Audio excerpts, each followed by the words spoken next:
रहे सामान्य सरल। बोले कपड़े दिखाने से अगर कोई बड़ा होता तो दर्जी दुनिया का सबसे बड़ा आदमी होता। तो दिखाने की चीज़ नहीं है संसार में। सामान्य सरल। जो अभी भाई बता रहे थे कि मास्टर से हमने झगड़ा कर लिया, अब मजबूरी थी।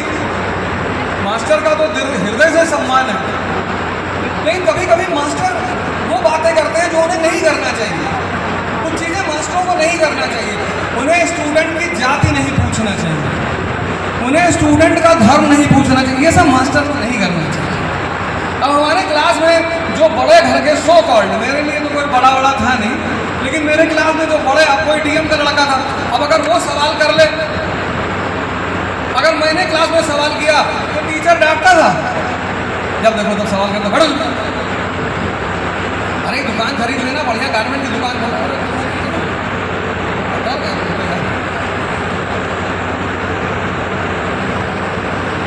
हमारे जो पीटी टीचर थे, मैं उनसे कहता था सर हमको भी खिला लीजिए, इंटर सिटी जब खेलने जाते सर किसी मैच में हमको भी रख लीजिए। तो नहीं रखते थे वो, कोई बात नहीं, अच्छी बात है। कहते थे तुम खेल नहीं पाते हो, तुम्हारी कंसिस्टेंसी अच्छी नहीं, तुम प्रैक्टिस में नहीं आते हो। यहाँ तक तो सब ठीक था। जब कानपुर का मैच हुआ इंटर सिटी और मैंने उनसे कहा सर इस बार हमको रख लीजिए, तो उन्होंने पता है मुझसे क्या कहा, तुम्हारे बाप कभी बल्ला पकड़े हैं। ये बात शिक्षक को नहीं कहनी चाहिए। बस वहीं पर वो टीचर द्रोणाचार हो गए, दुष्टों के साथ जाकर खड़े हो गए। तो मैंने अपने पिता से जाकर कहा कि आज मास्टर साहब ने ऐसे ऐसे कहा कि तुम्हारे बाप कभी बल्ला पकड़े हैं। कहीं अच्छा, तब तो तुम्हारा मास्टर कौरव पक्ष का है। मैंने कहा मुझे तो पता नहीं। बोले हाँ है तो कौरव पक्ष का, और तुम धर्म के रास्ते पर चल रहे हो, तो धर्म के नाम पर तुम्हें मास्टर को दंड देना आवश्यक है।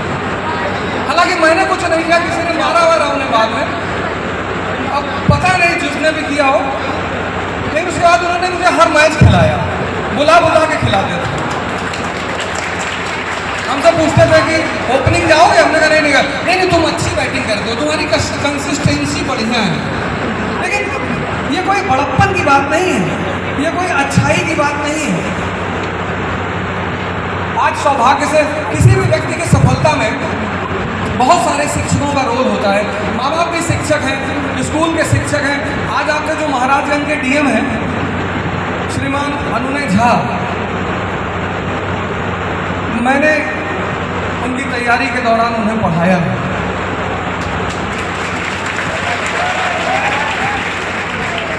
और जब मैं यहाँ आ रहा था तो उन्होंने मुझसे कहा कि सर मिलना जरूर है, क्योंकि हमने पढ़ने के साथ साथ आपसे बहुत कुछ सीखा है।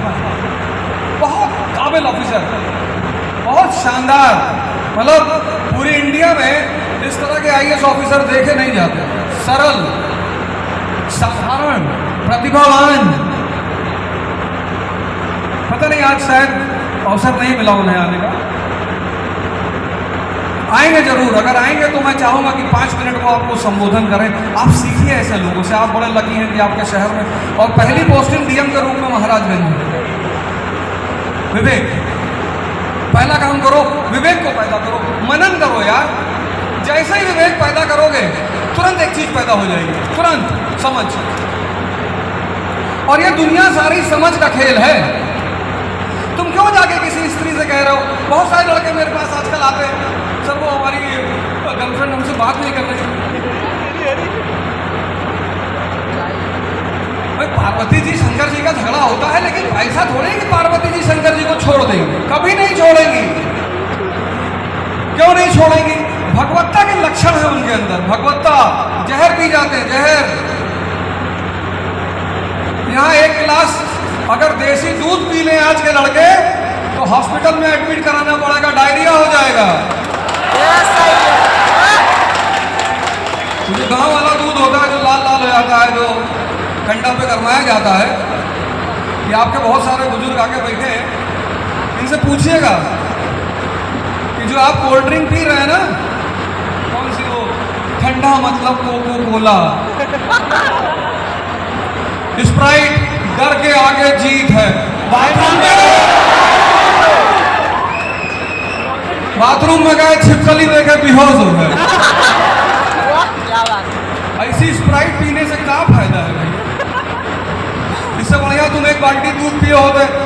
छिपकली पकड़ के नचाते हुए बाहर लाते हैं इसे। तुमने अपने जीवन का सारा पैटर्न, तुम कहते हो पैर छूने से क्या होता है, आशीर्वाद मिलता है। डेली तुम कुछ बातें मैं कह के जा रहा हूँ उसको फॉलो करना शुरू कर दो, 6 महीने में तुम्हारा जीवन बदल जाएगा। डेली अपने माँ बाप का पैर छुआ करो, डेली डेली। अगर दूर रहते हो, मान लो दूर रहते हो, तुम्हारे माँ बाप तुम्हारे करीब नहीं है, फोन करके कहो पहला, बहुत बड़ी दवा है। और माँ बाप के अलावा जो भी तुम्हारे ऊपर 1 रुपया खर्चा करेगा वो 1000 का शोषण करेगा। इसको डायरी में लिख के रख लेना।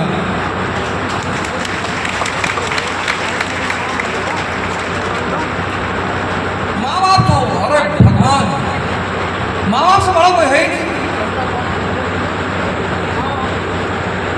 बोला हमें ये बात पहले नहीं पता चली, लेकिन पता चली व्यक्तिगत अनुभव। तो मेरा सिलेक्शन नहीं हुआ, अंतिम अटेम्प्ट रिजल्ट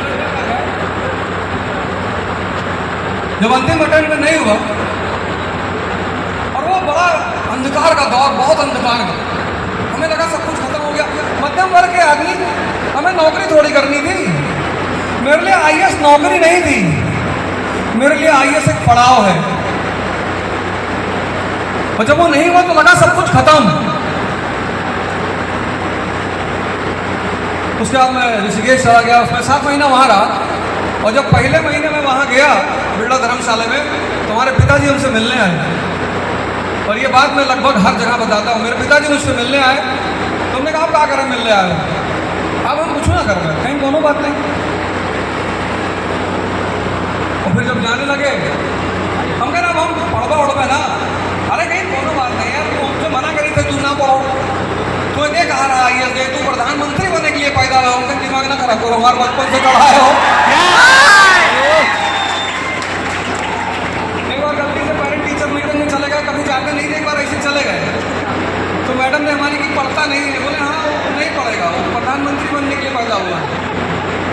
तो मैडम ने कहा तुम तो कम बर्बाद हो, तुम्हारे पिताजी ज़्यादा बर्बाद हैं। तो ये हुआ कि भैया आपकी बार पिताजी को मत बुलाना, इनकी माता जी को बुलाओ।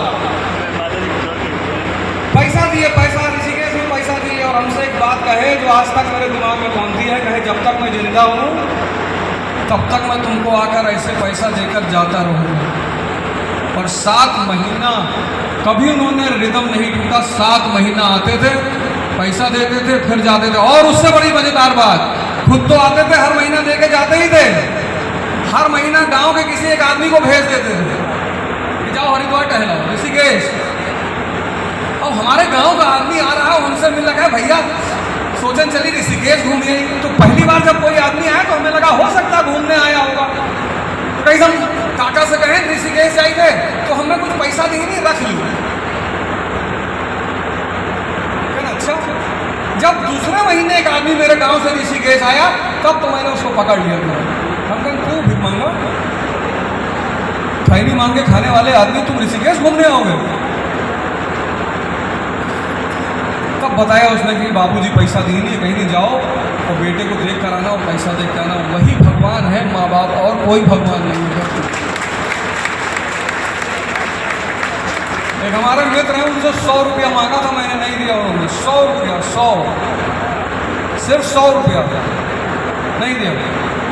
बाद में 5 लाख रुपए घड़ी दे गए। फिर गए, अवध यार एक काम है, हमने काम ना तो करेंगे और ना होने देंगे। हम भगवान नहीं हैं। एक कहावत कही जाती है, forgiveness is the quality of God. क्षमा करना भगवान का काम है, हम भगवान नहीं हैं। क्षमा तो नहीं करेंगे, पर किसी को यहाँ भी नहीं रखेंगे, कोई बात नहीं है, दुनिया है। तुम्हें रोज एक नया कैरेक्टर मिलेगा, रोज। ये दुनिया है, हर दिन एक आदमी मिलेगा जो तुम्हें डिप्रेस करेगा, परेशान करेगा। और जब तुम अपने सपने को बताते हैं, इसीलिए सारे सपने बंद आंख से भगवान दिखाता है कि देख के चुपचाप बैठे रहो, किसी को बताओ मत। तुम सबसे गाने लगते हो, बस वहीं पे समाज तुम्हारा दुश्मन हो जाता है। तो विवेक जैसे ही तुम्हारे अंदर पैदा होगा, वैसे ही समझ पैदा हो जाएगी। समझ कैसी? रैंचो जैसी। देखो कितना समझदार आदमी है वो। उसकी पूरी पूरी सीन देखो, पूरी वो एक मैं तुमको इंस्टेंस सुनाता हूँ। 3 इडियट लगभग सबने देखी ना।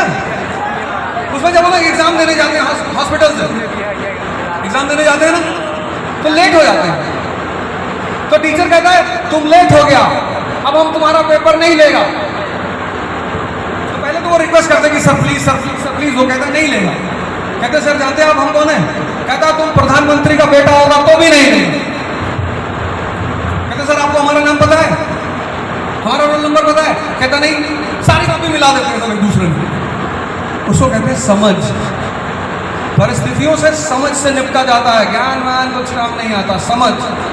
तो विद्या सबसे पहले क्या पैदा करती है? विवेक पैदा करती है। विवेक के साथ क्या पैदा करती है? समझ पैदा करती है। समझ।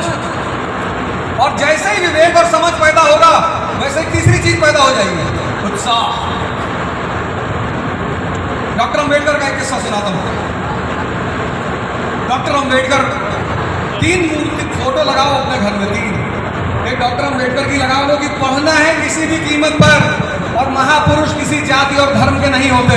महापुरुष सिर्फ महापुरुष होते हैं, वो किसी जाति और धर्म के नहीं होते।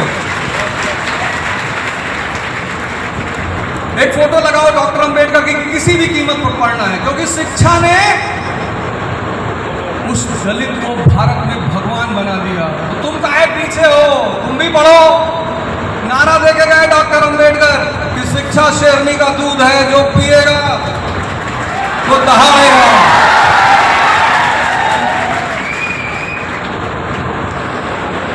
एक फोटो लगा लो विवेकानंद की, ध्यान और योग करना है, तभी मन की ताकत पैदा होगी। जंगल में हिरण डर डर के घूमता है, क्योंकि मन से भी कमजोर है और शरीर से भी कमजोर है। लेकिन जंगल में शेर डर के नहीं घूमता, क्योंकि ना तो मन से कमजोर है और ना शरीर से कमजोर है। तो मन की भी ताकत बढ़ा लो और शरीर की भी ताकत बढ़ा लो। किसके द्वारा? ध्यान और योग के द्वारा। कंपल्सरली कर लो। कोई तुम में से सूर्य नमस्कार करता है? अभी कराएंगे अपने साथ, यहां जान लेना, ऐसे जाने नहीं देंगे। तो उत्साह। तो डॉक्टर अंबेडकर लंदन में थे, लाइब्रेरी में पढ़ते थे, ज्यादा पैसा था नहीं उनके पास। उत्साह देखो, उत्साह। उत्साह जीवन में कितनी क्रांतिकारी चीज है। तो पैसा ज्यादा था नहीं, तो दोपहर में जब लंच होता था तो एक पैकेज जेब में रखे रहते थे, वैसे मेज पे सब रख के वहीं बाहर नहीं निकलते थे लाइब्रेरी से, और वहीं पैकेज खा के पानी पी लेते थे। एक दिन लाइब्रेरियन ने उनको पकड़ लिया तो रस्टिकेट कर दिया कि आप जाओ बाहर, आपने लाइब्रेरी का नियम तोड़ा है।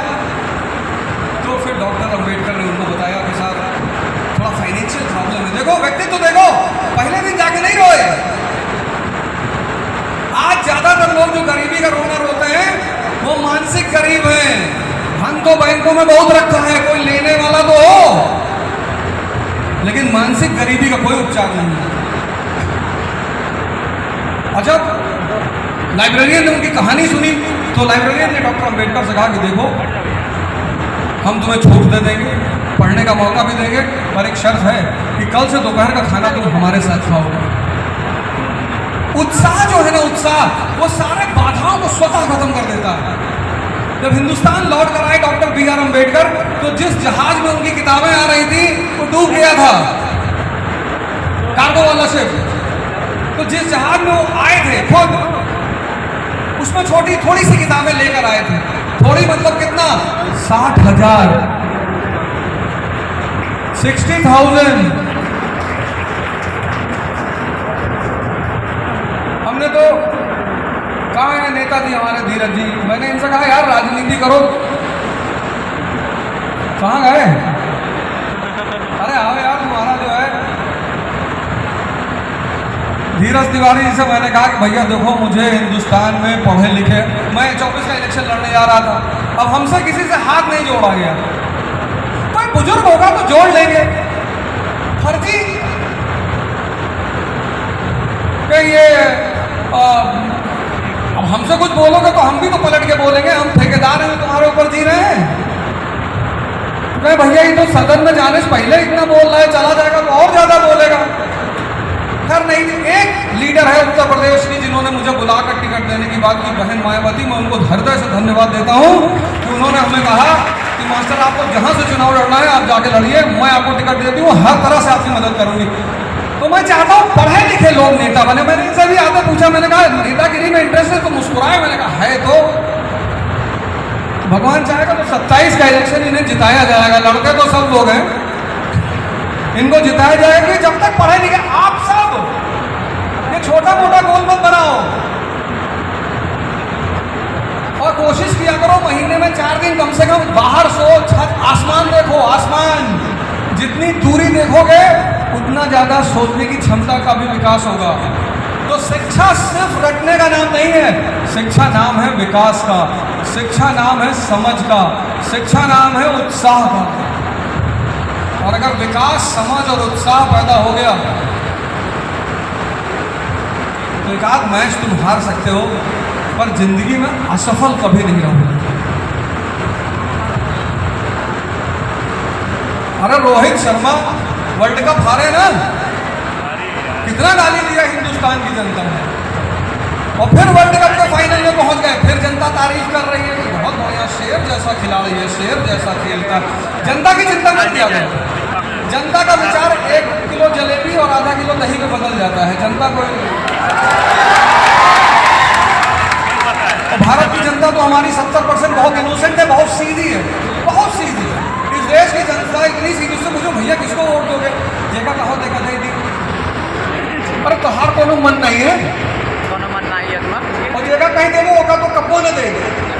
अगर गलती से कहो दियो कि फलाने का दे दियो, तो मैं चाहता हूँ आप सारे लोग अपनी शिक्षा की दिशा बदलें। और मैंने इनसे धीरज जी से कहा है कि हम यहाँ सिविल सेवा की क्लास का आयोजन किया करेंगे साल में कम से कम 2 बार। उस पर हम चर्चा निश्चित तौर पर आगे बढ़ाएंगे इनके साथ, क्योंकि इतना रिमोट एरिया है, इतना मतलब यहाँ हम जब ये लोग इधर बढ़े सिरसा की तरफ, मैं इधर कभी आया नहीं। हम कह भैया चीन लिया जा तो कहा, पहले कहो गोरखपुर चले गए, फिर कहो महाराजगंज चले गए, फिर कहो महाराजगंज में सिरसा एक जगह है। हम कहते चलो ठीक है बाहर चलो, फिर देखें रास्ता वीरान होता जा रहा है। उनका नहीं लागत है चीन उंगली है यहाँ पे भैया। तो ऐसा नहीं है कि, और आज आपके पास सबसे ज़्यादा अपॉर्चुनिटी है सोशल मीडिया के द्वारा। वो जो फ़ोन देखते हो अच्छी बात है, इसमें सारा क्लास पढ़ी हुई है, ज्योग्राफी, हिस्ट्री, पॉलिटी, इंटरव्यू, सब इस फ़ोन का बेहतर इस्तेमाल करूँगा। तो मैं इनसे आगे बात कर रहा था कि आने वाले समय में हम लोग कोशिश करेंगे कि साल में कम से कम 2 बार सिविल सेवा की क्लास का आयोजन किया जाए, जिसमें जो सिविल सेवा से संबंधित लोग हैं, जो उसके इच्छुक लोग हैं, जो बाहर नहीं आ सकते, उनको उस कार्यक्रम से सहायता मिल सके। तो चूँकि समय कम है इसलिए मैं आपका बहुत ज़्यादा समय नहीं लूँगा। अगर आप में से कुछ लोगों को 2-4 सवाल पूछना है तो आप पूछ सकते हैं।